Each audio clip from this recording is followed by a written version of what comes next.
আমরা সবাই সুখী হতে চাই। সুখী। সুখী কি? এরিস্টটল বলেছেন হ্যাপিনেস অ্যাজ দ্য এইম, অর্থাৎ happiness as the end. Aristotle যেটা বলেছেন হ্যাপিনেস অ্যাজ দ্য এন্ড, অর্থাৎ আমাদের আল্টিমেট এইম হচ্ছে হ্যাপিনেস বা সুখী বা সুখ। তিনি ৩ টে উপাদানের কথা বলেছেন। একটা অনার, একটা ওয়েলথ, একটা প্লেজার। তো ৩ টার মধ্যে খুবই গুরুত্বপূর্ণ একটা উপাদান হচ্ছে ওয়েলথ, অর্থাৎ সম্পদ। যেটা আমরা আরবিতে বলতে পারি রিজিক। এই রিজিকটা কোথা থেকে আসে? আমরা সবাই তো রিজিকের পিছনেই ছুটি। এই রিজিকটা কোথা থেকে আসে?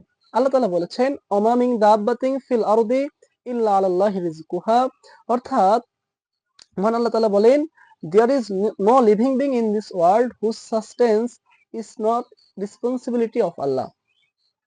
পৃথিবীতে এমন কোন প্রাণী নেই যে যার রিজিকের দায়িত্ব আল্লাহ তাআলা নেননি। প্রত্যেকটা প্রাণীর রিজিকের দায়িত্ব আল্লাহ তাআলা নিয়েছেন।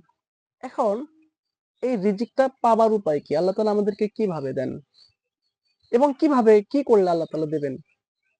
আল্লাহর ভাষায় আল্লাহ তাআলা বলেছেন, "ওমা ইয়াত্তাকিল্লাহা ইয়াজআল লাহু মাখরাজা", তোমরা যদি আল্লাহকে ভয় করো, তোমরা যে অবস্থায় থাকো না কেন তোমাদের আল্লাহ একটা পথ দেখিয়ে দেবেন।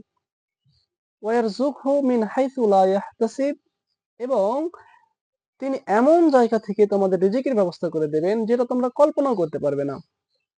সুতরাং আমরা যদি আল্লাহকে ভয় করি তাহলে আল্লাহ তাআলা আমাদের রিজিকের ব্যবস্থা করে দেবেন।